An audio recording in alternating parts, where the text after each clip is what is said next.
She had been messaging me non-stop that day. Light-hearted jokes, bursts of laughter, teasing lines filled with emojis. "Just want to have some fun tonight," she said. Her words seemed innocent enough, or so she wanted me to believe. I didn't reply right away. I let her messages linger while I prepared quietly for the evening ahead. I knew what her idea of fun often meant. It rarely stopped at simple laughter. She thought I didn't notice the little things, that I was too trusting to ever question her. That night, I chose to stay silent and observe. I wanted to see how far she would go, how much she would reveal when she thought I wasn't paying attention. Beneath my calm surface, anticipation simmered. I was composed, deliberate, but behind that stillness was a quiet storm. I had already decided she needed to face the truth she'd been avoiding. When she left, she was all charm and sparkle, her smile confident, her tone playful. She hugged me lightly and whispered, "Don't wait up. I'll fill you in tomorrow." I nodded, keeping my expression steady, hiding the quiet plan already in motion.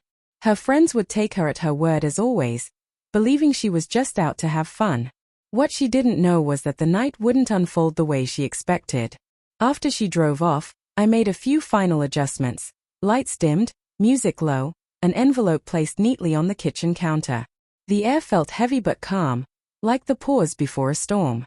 Hours crawled by until I finally heard the door open.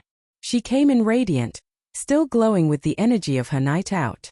The perfume lingered in the air as she moved through the doorway, expecting warmth and laughter to greet her. Instead, she found quiet. The dim lighting and the stillness made her pause. Her gaze fell on the envelope. "What's this?" she asked, her voice uncertain. I said nothing for a moment, letting silence build its own tension. Then I spoke, evenly. "This is what fun looks like when respect disappears." She hesitated, then reached for the envelope.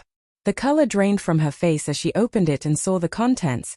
Photographs, screenshots, small fragments of truth she tried to keep hidden. Every picture was evidence of a lie, a flirtation, a secret message she thought I'd never see. She froze, eyes wide. "Ethan, you can't. This is," she stammered. I stayed composed, my voice steady. "I've seen it all. Every word. Every move.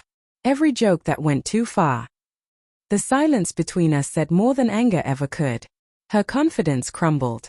The carefree woman who had left hours earlier was gone, replaced by someone realizing that her own actions had finally caught up with her. "I didn't think it would matter," she whispered. "It matters," I said quietly. "It always matters. Fun is only harmless when no one gets hurt." This time, it wasn't harmless at all. She didn't argue. Tears filled her eyes, but she stayed silent. I didn't need to say more. The room itself carried the weight of everything left unsaid.